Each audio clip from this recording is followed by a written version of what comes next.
প্রিয় দর্শক বন্ধুরা, এই মুহূর্তের জন্য সাউথ 24 পরগনা 2009 প্রাইমারি রিক্রুটমেন্ট সংক্রান্ত সুপ্রিম কোর্টের গুরুত্বপূর্ণ মামলার চাঞ্চল্যকর তথ্য উঠে আসছে। অবশ্যই সেই কেস স্ট্যাটাস এবং সর্বোচ্চ ন্যায়ালয় সুপ্রিম কোর্টের সাইটে গিয়ে আমরা বিস্তারিত বিষয়টিকে জেনে নেওয়ার চেষ্টা করব, কি আছে না আছে, এবং তৎসহ উল্লেখযোগ্য তথ্য থাকবে এই ভিডিওর মধ্যে। বন্ধুরা চলুন আমরা সেই ভিডিওতে প্রবেশ করি। তাই আর্জেন্ট ভিত্তিতে এই ভিডিওটা কিন্তু ক্রিয়েট করা হচ্ছে আপনাদের জন্যই। বন্ধুরা চ্যানেলটিকে সাবস্ক্রাইব করে নিয়ে সঙ্গে থাকবেন, ভিডিওটিকে শেষ পর্যন্ত দেখে নেবেন। চলুন কথা না বাড়িয়ে মূল আলোচনায় প্রবেশ করি। অত্যন্ত গুরুত্বপূর্ণ খবর, যার জন্য এত ছোটাছুটি এবং দৌড়াদৌড়ি করতে হচ্ছে, সেই সর্বোচ্চ ন্যায়ালয় সুপ্রিম কোর্টের মামলার গুরুত্বপূর্ণ খবর, এবং যার নিরিখেই আইএ ফাইল করার মতো একটা ঘটনাবলী সকলকে কিন্তু তোলপাড় করে দিয়েছে। কারণ দরকার সেই মামলা থেকে একটা ছাড়পত্র নিয়ে আসা, যেটাকে ইংরেজিতে বলা হচ্ছে ক্লারিফিকেশান। কারণ যে ছোট্ট ক্লারিফিকেশনটার জন্যই যে অর্ডারটি সম্মানীয় বিচারপতি সিঙ্গেল বেঞ্চের রাজশেখর মান্থা মহাশয়ের সম্মানীয় জাস্টিস তার তরফ থেকে, তার বেঞ্চ থেকে আসবার কথা ছিল, অন্যান্য জেলার ক্ষেত্রে যেমনটা হয়েছে, তো সেক্ষেত্রে একটা বিড়ম্বনার জায়গা কিন্তু সাময়িক তৈরি হয় এবং কার্যত সামার ভ্যাকেশনে বেঞ্চ পাওয়া যাচ্ছে না এবং সেটি হয়তো গ্রহণও করা হচ্ছে না, এরকমও হতে পারে সম্ভাব্য কারণ। তো সেই কারণবশত এই সামার ভ্যাকেশনটি সর্বোচ্চ ন্যায়ালয়ে উঠলেই কিন্তু এই সংক্রান্ত বিষয়ে তোড়জোড় শুরু হয়ে যাবে, চূড়ান্ত প্রস্তুতি নিয়ে রাখা হয়েছে। তো সব মিলিয়ে বলা যেতে পারে সর্বোচ্চ ন্যায়ালয় সুপ্রিম কোর্টে গুরুত্বপূর্ণ যে মামলা হয়ে রয়েছে, সে কারণে কিন্তু একটা সমস্যার জায়গা তৈরি হয়েছে। বলা যেতে পারে এটা একটা জট, সেই জট ছাড়বার অপেক্ষায় রয়েছে। কারণ যে কোনো মামলা মোকদ্দমার ক্ষেত্রে যে সমস্ত প্রসেসগুলো রয়েছে সেগুলোকে দ্রুত মিটিয়ে নেওয়াটাই কিন্তু দরকার।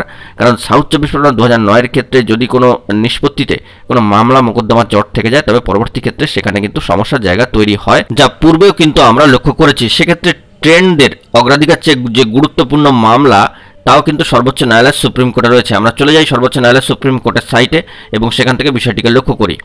দেখুন, সর্বোচ্চ ন্যায়ালয় সুপ্রিম কোর্ট অফ ইন্ডিয়া এবং সেখানে ডায়েরি নম্বর দিয়ে এই গুরুত্বপূর্ণ মামলার স্ট্যাটাস সার্চ করলে 25963 অফ 2023 সরাসরি কিন্তু মামলার স্ট্যাটাসটি বেরিয়ে আসবে। সম্মানীয় মল্লিকা প্রধান মহাশয় versus the state of West Bengal 25963/2023। মামলার ক্ষেত্রে দেখাচ্ছে ফাইল্ড অন 3/7/2023 এবং এই কেস নাম্বার অর্থাৎ এসএলপি নাম্বার হচ্ছে 019355 অফ 2023। মামলা রেজিস্টার্ড অন 31/8/2023।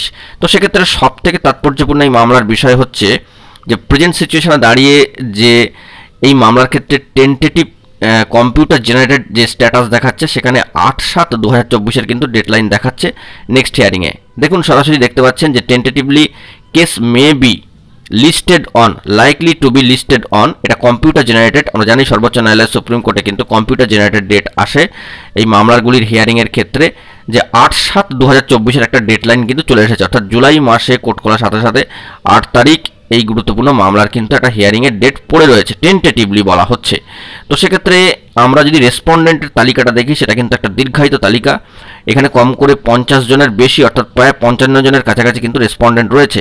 এবং সবথেকে তাৎপর্যপূর্ণ বিষয়, West Bengal board of primary education service through the secretary respondent কিন্তু রয়েছেন।